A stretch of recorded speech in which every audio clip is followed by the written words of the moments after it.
देखिए दोस्तों, लीडरशिप एक ऐसी चीज़ होती है जो सबको अच्छी लगती है, लेकिन लीडरशिप के कितने खतरनाक कंसीक्वेंसेस हो सकते हैं ये आपको अफगानिस्तान में देखने को मिल रहा है। कोई भी कंट्री हो, एक कंट्री के लिए उसका लीडर बहुत ज़्यादा इंपॉर्टेंट होता है। जैसे फॉर एग्जांपल इंडिया की बात की जाए तो मोदी जी हो गए। उसी प्रकार से कोई भी आर्मी हो या आर्मी को कोई छोटी टुकड़ी हो, उसका जो कमांडर होता है वो बहुत इंपॉर्टेंट होता है। जैसे आपने जो मिलिट्री वगैरह की मूवीज़ होंगी उसमें ये देखा होगा कि जो भी मिलिट्री ग्रुप एक्शन लेता है वहाँ पे वो अपनी कमांडर की बात सुनते हैं, जो कमांडर बोलता है वो करते हैं। अब आपका कमांडर ही भाग खड़ा हो तब चीज़ें प्रॉब्लमेटिक हो जाती हैं, और यहाँ पे अफगानिस्तान में ऐसा ही हुआ। अशरफ घनी यहाँ पे अफगानिस्तान छोड़ के भाग गए हैं।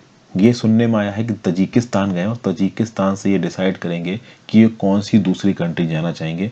मोस्ट प्रॉब्ली ये यूएसए जाने की कोशिश करेंगे। ये यहाँ पे न्यूज़ निकल के आ रही। तो finally Ashraf Ghani has fled the country. अब देखिए, मॉरली तो आप कभी भी जस्टिफाई नहीं कर सकते हो कि उन्होंने सही किया। अब्दुल्ला के बारे में थोड़ी देर में आपको बताता हूँ। काफ़ी क्रिटिसाइज किया जा रहा है यहाँ पे अशरफ गनी को। तो अशरफ गनी भागे क्यों? सिंपल सी बात है, इनकी जान को खतरा था। अशरफ गनी और तालिबान की बनती नहीं। सोचिए, तालिबान और अफगानिस्तान के बीच में लड़ाई हो रही है। अफगानिस्तान की सरकार का हेड कौन है? तो अशरफ गनी है। इनफैक्ट जब अफगानिस्तान के लोगों ने पाकिस्तान के ऊपर प्रेशर डाला तो पाकिस्तान ने बोला कि तालिबान तब तक अफगानिस्तान के साथ बात नहीं करेगा जब तक पावर में अशरफ गनी बैठे।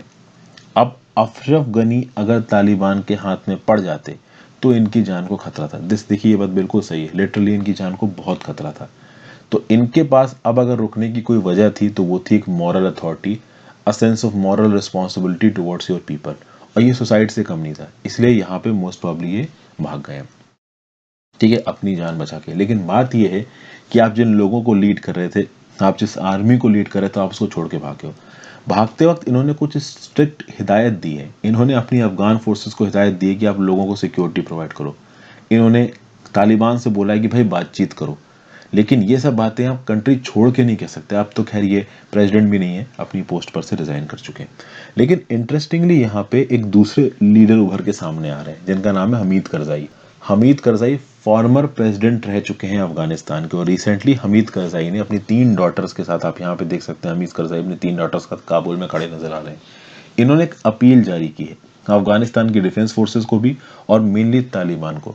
इनका यह बोलना है कि भाई तालिबान के गेट्स पे अफगानिस्तान के गेट्स पे टेररिस्ट आके खड़े हैं, तो तालिबान आप हमको बचाइए, हमको सिक्योरिटी प्रोवाइड करिए। अब सोचिए, जो काबुल को घेर के फोर्सेस खड़ी हैं वो तो तालिबानी फाइटर्स हैं। तो यहाँ पे करजाई साहब अपने इस स्टेटमेंट के थ्रू शायद एक सेंस ऑफ अथॉरिटी दे रहे हैं तालिबान को, और उनसे सिक्योरिटी की डिमांड कर रहे हैं, अपने लिए भी, अपनी डॉटर्स के लिए भी, और पूरे के पूरे यहाँ पे आप कह सकते हो अफगानिस्तान के लिए। इनफैक्ट यहाँ पे आप देखोगे तो अफगानिस्तान और काबुल छोड़ के भाग भी सकते थे करजाई साहब। इनके पास इतनी ताकत थी, इतनी हैसियत थी कि ये भाग सकते थे, बट ये यहाँ पे नहीं गए हैं।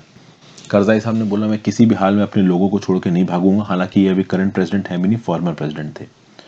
इन्होंने एक ट्रांजिशन काउंसिल बनाई है, पीसफुल ट्रांसफर ऑफ पावर। देखिए, तालिबान के पास पावर तो जाने वाले ही है, जो उनके लीडर हैं वो वहाँ के प्रेसिडेंट बनेंगे।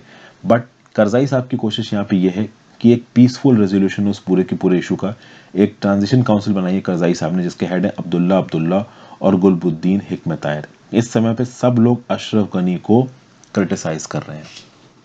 जो नई सरकार बनेगी अफगानिस्तान के अंदर, उसके लीडर होंगे मुल्ला अब्दुल गनी बरादर। एक बात और बता दूं आपको, यहाँ पे ये जो वाइस प्रेसिडेंट थे आपके अशरफ गनी की सरकार के अंदर, अमरुल्ला सालेह, इन्होंने ये बोला है कि भले ही अशरफ गनी छोड़ के चले गए हैं देश को, लेकिन वो किसी भी हाल में तालिबान के सामने झुकेंगे नहीं, और वो तालिबान से निगोशिएट करते रहेंगे अफगानिस्तान की आज़ादी के लिए। देखिए, सीधी बात है, अशरफ गनी चूंकि अब देश छोड़ के चले गए तो उनकी क्रेडिबिलिटी यहाँ पे ऑलमोस्ट खत्म हो गई है। उनकी जो मॉरल रिस्पॉन्सिबिलिटी थी वो यहाँ पे उन्होंने छोड़ के, अगर देश छोड़ के गए तो ऑब्वियस सी बात है अफगानिस्तान के लोगों की नज़रों में भी अब वो एक, कह सकते हैं ना, रिस्पॉन्सिबल लीडर की इमेज नहीं रख सकते। अब देखते हैं आगे आने वाले समय में किस प्रकार से पावर ट्रांजिशन होता है। वैसे तो ये बोला जा रहा है कि पीसफुल ट्रांजिशन ऑफ पावर है, बट कितने लोगों को मारा जा रहा है इस बात की कोई आइडिया नहीं। तालिबान ने जिन जगहों पे कब्जा किया वहाँ पे ओपनली गर्दन उड़ाई है, गोली मारी है। जैसा कि मैंने वुमेन रिलेटेड वीडियो में बताया था कि ओपन पब्लिक फ्लॉगिंग हुई है वहाँ पे वुमेन की, वुमेन राइट्स पूरी तरीके से ट्रैम्पल किए जा रहे हैं। तो एक पावर ट्रांजिशन कितना पीसफुल है इसका पता नहीं। चूंकि सीरिया वगैरह जैसी कंट्रीज में बहुत बार पावर कूप्स हुए हैं और ये बताया गया कि बहुत पीसफुल ट्रांसफर ऑफ पावर था, बट एक्चुअली में वो पीसफुल नहीं होता, इट इज़ ऑलवेज ब्लडी। तो यहाँ पे कितना खून बह रहा है ये तो भाई उसी को पता चलेगा जो कि काबुल के अंदर है। बाकी सारे डिप्लोमेट्स वहाँ से भाग रहे हैं, ऑलमोस्ट सारे डिप्लोमेट्स वहाँ से निकल चुके होंगे अब तक। वहाँ पे बचा है केवल अफगानिस्तान के लोग मरने के लिए। तो ये थी छोटी सी न्यूज़ एनालिसिस, आशा करता हूँ आपको पसंद आई होगी। Thank you for watching, have a great day.